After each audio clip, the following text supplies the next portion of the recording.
Hey there, today we're going to look at how to install pip in Python 3.10. So let's get started.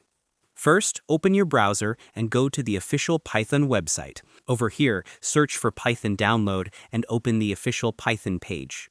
After that, click on the download option for Windows.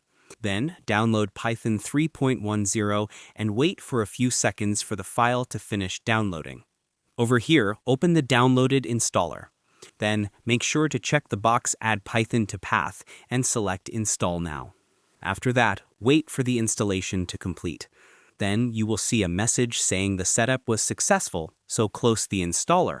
Over here, open the Start menu and type cmd to open command prompt.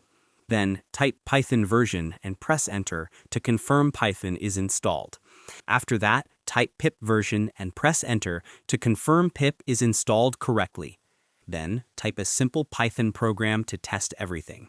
Over here, you can print anything just to check that Python is running properly. And that wraps it up. Appreciate you watching.